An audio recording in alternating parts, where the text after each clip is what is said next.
Play or pass. On this edition of Play or Pass, we're going to be talking about Hello Neighbor. And I'm going to tell you my personal experience with this game. I played this for about maybe 30 minutes to an hour and give you my personal opinion on it and if you should play it or pass on it. Hello Neighbor has an interesting premise. You know, the beginning of it. A little kid, you're the little kid, you're kicking a ball down the road, kicking a ball down the street, and you stop in front of a house where your ball has stopped. And you witness a man apparently, from what we're supposed to believe, violently choking a person, sounds like a female, and then throwing them in a basement and closing the door. So instantly, the ball did not go into the house. The kid, I'm initially having a problem with the premise, even though it's interesting, right? I'm curious as to what's going on in that house. I don't think any little kid kicking a ball would want to get anywhere near what's going on. Probably a kid would be frightened and be like, I'm going to go get my parents and tell them what's going on. But okay, I'll run with it. So the character, goes up to the window, looks through the window, and it's an unskippable cutscene where you can't get away. I've restarted, tried to get away from it, but this guy comes over and he gives you like a massage. He starts, rubbing your chest. That's what it looks like. So he comes to you, starts rubbing your chest, and then the game starts over again. Well, I don't know. We don't know. Maybe he choked you to death? Strangled you to death? Is that what we're to believe here? So get used to it. You're going to be strangled to death a lot. The game throws you in there. And if you weren't really paying attention to the opening cutscene, I wasn't paying a lot of attention. That is crucial because it tells you really a lot of things. I was half paying attention. I knew that I needed to get to the top layer. So there should be some gameplay here. Okay, I featured some gameplay, and this is actually what it's running at. Okay, I didn't slow down the frame rate. This is actually what the game is running at. You will see me, you probably already saw me in the gameplay, try to get on that ladder to the left. Multiple times, get on that ladder to the left. And I figure that I could grab onto the roof because it's right there. The roof is right there. Okay? In real life, if I was on that ladder and the roof was right there, I could easily pull myself up on the roof. Generally, that's what a ladder is used for. All right. And I'm assuming that anyone that's used that ladder before, they didn't need to stack anything on top of that ladder to get on top of the roof. I know this is like an adolescent, kid and everything, but still, I don't see. And that's what you got to do, by the way. You got to go get some boxes and stack on the top of the ladder. I don't see why I have to go through that to get on top of the ladder and do that. Now, multiple times I tried to get up the ladder. One time I just fell off because the thing about this game is it wasn't fully completed. In the sense where you're making a game and you need to make everything kind of run correctly and the collision detection and everything work correctly. I just straight up fell off the ladder because it felt like I was not glitching, but there was a delay between what I was doing. It's a weird feeling, right? I wouldn't say glitching, but it's an odd feeling. I just fell off the ladder, and the presses are very delicate on whether you throw an item or just put it down gently, So I wound up getting on the ladder, throwing the box down, trying to go get the box, and when I picked up the box, here this guy was, giving me that chest rub again. Stressful. I mean, you're still alive, so I'm assuming, he didn't kill you. There's no killing animation. There's no animation of you being thrown down into the basement, so I'm assuming he just comes by, gives you a nice little chest rub, and then, you start back in front of the house. You can tell I got frustrated and annoyed with this game.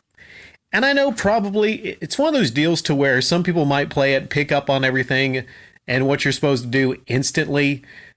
You got to pause it and go to a screen and then they show an apple, which is a clue because you got to pick something up to break the windows on the top.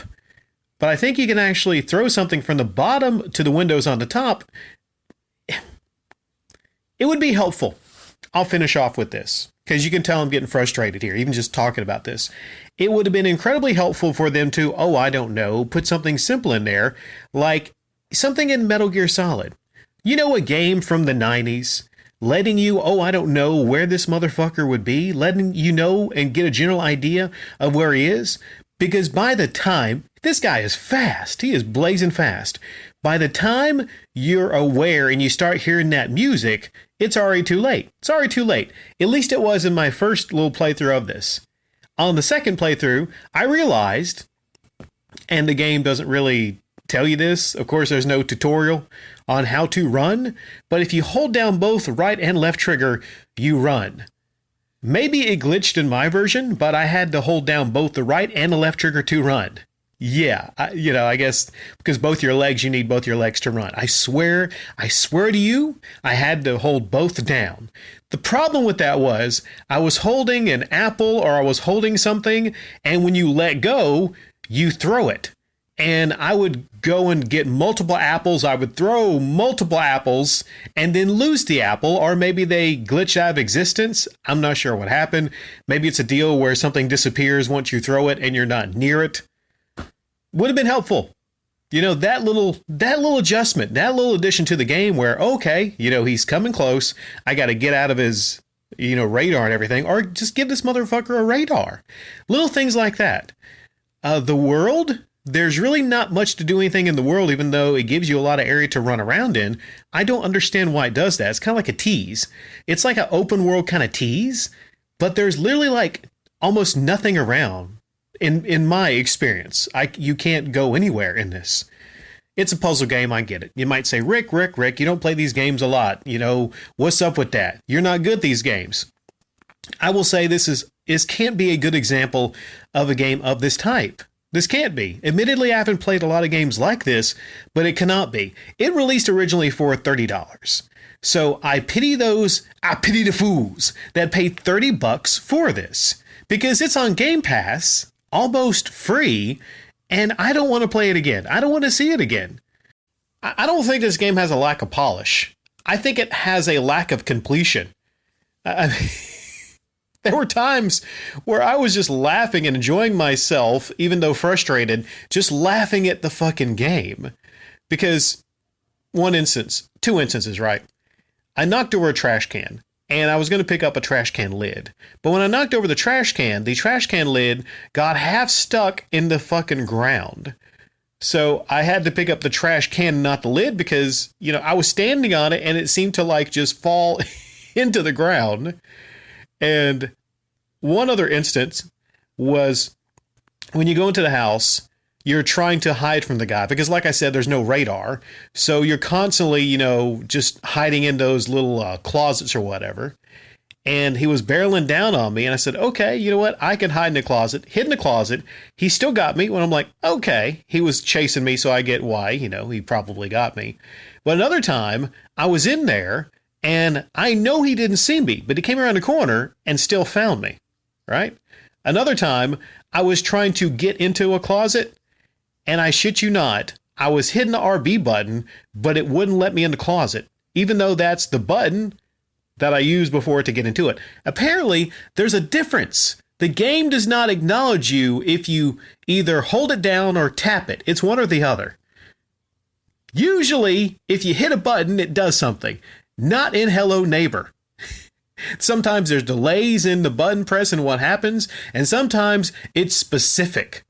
What the fuck is going on here? This is a completely unfinished game. Completely unfinished. I in no way can tell you to play this game. I'm going to tell you to pass on this game. Now, there might be some people out there that say, hey, Rick, we stuck through it. We learned the game. We dealt with the technical issues and we don't care. Well, hey, have fun with it. Play it again if you want to.